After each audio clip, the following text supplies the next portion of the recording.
So good morning and welcome to Columbia State Historic Park. This is a place special to my heart.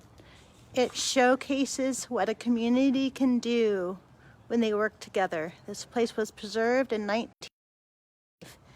It highlights the miners and merchants that came here during the gold rush and what is left of the historic business district of Columbia State Historic Park. In 1850, gold was discovered here in Columbia.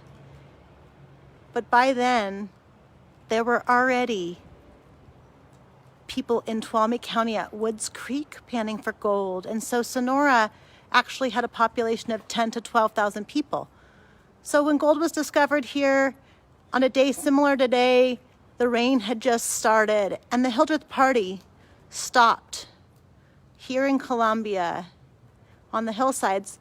And in the ditches of Columbia, they would find placer gold. They would find 12 to 16 ounces of it and would try to keep it a secret, but the word would get out.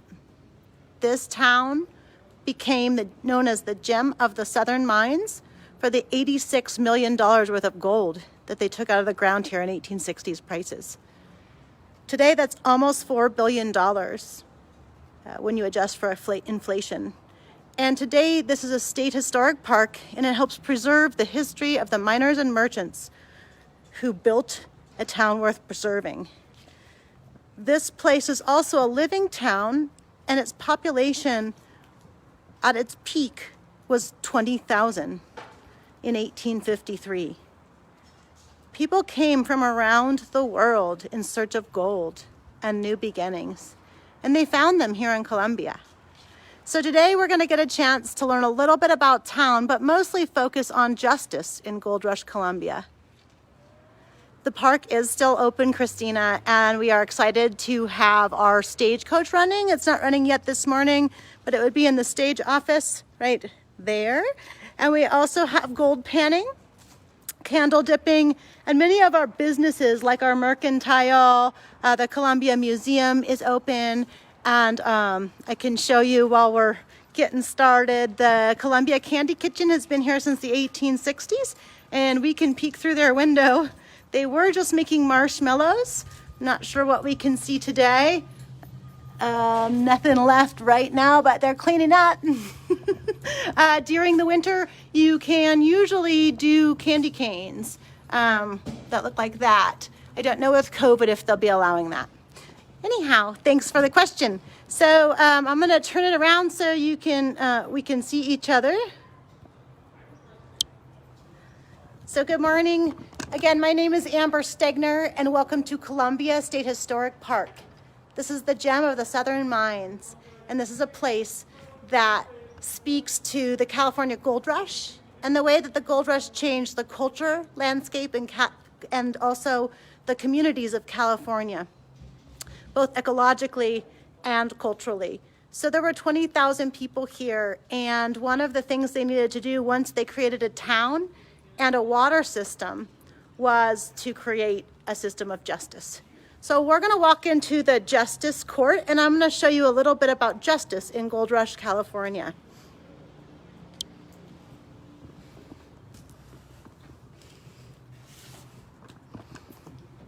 So this was a justice court until 1989 and was one of the first justice courts in California.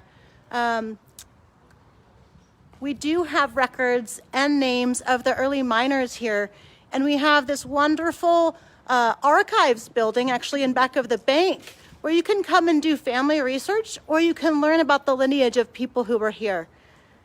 So this is the Justice Court. And justice in Gold Rush, California was served promptly, very often in the early years by mobs and militias. The laws in California came off the Spanish Alcalde laws because this was part of Mexico right before gold was discovered. So they did have a justice system, and they did have a judge and jury system. So this is our Justice Court. And I was going to tell you a story about justice and injustice in Gold Rush, California today. This is our gavel.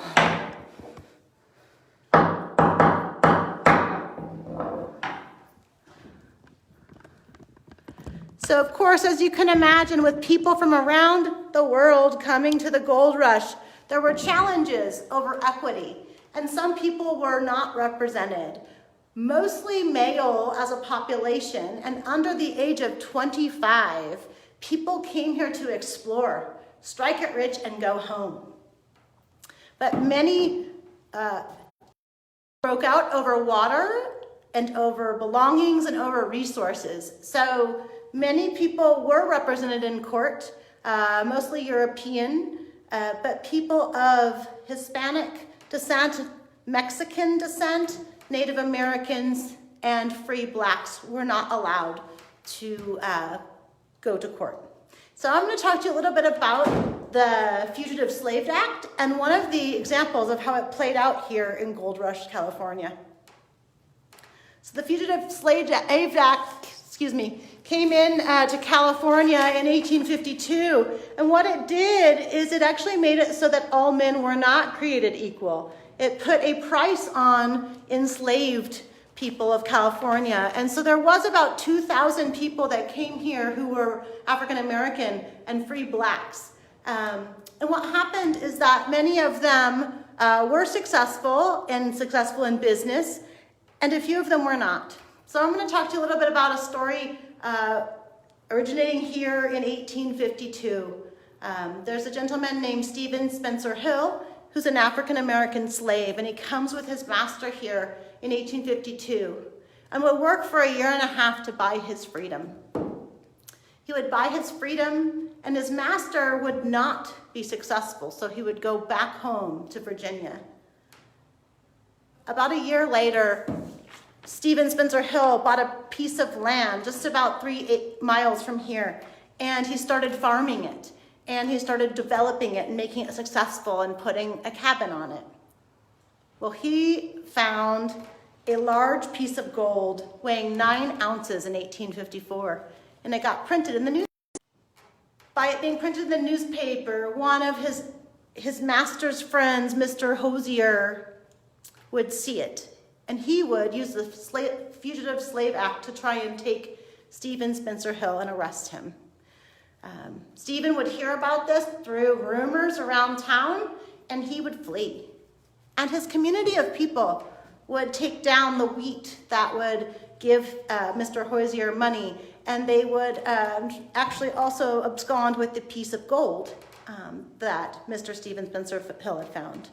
Unfortunately, Hosier finds him, and he would arrest Stephen Spencer Hill.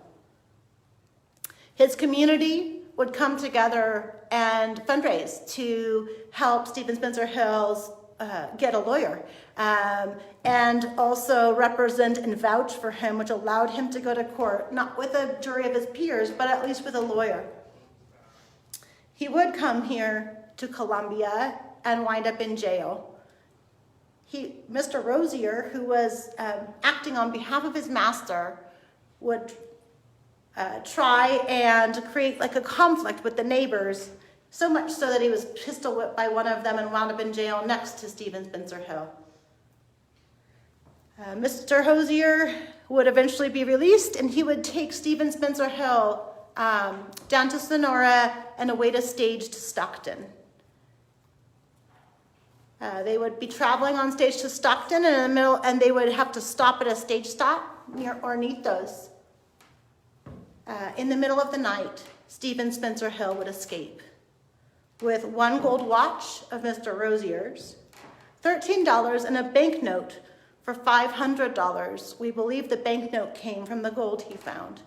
So this was an example of the community coming together to do what was right, even though they could have been charged a $1,000 fine and spent a month in jail just by helping Stephen Spencer Hill, who was a free African American, by paying for his freedom. So that's one example of where justice was not served, but the community came together and did the right thing, fighting for justice. So anyway, this is a place where lots of different people came from around the world. I see that Laura Miller is saying that her second great-grandma is buried at St. Anne's. And that's really cool. His name's Matthew Coyle. So here in Columbia, we do have 2 cemeteries. We have one up at the schoolhouse and one at St. Anne's, and many of the pioneer families are buried here in town. This town is a place that was preserved and protected also by the community. And I'm going to finish up by just showing you the streets of Columbia again. Because I think what it does, it always reminds me that we as a community, when we come together, can protect the places and things that we love. The pioneers were the people who created something worth preserving. But the people of Columbia and the state of California helped preserve it. I hope that you enjoyed our quick History live stream. I hope you join us next Monday at 10 o'clock to learn a little bit about a different building here in town. If you have suggestions about what you'd like to learn, please throw them up on our Facebook page. I would be happy to do a Choose Your Own Adventure tour as well. Thank you again for joining us. My name is Amber, and I look forward to seeing you on History Live and learning together about how California was changed by the gold rush and the landscape of humanity that came here. Thank you so much again. Have a great day. Justice was served.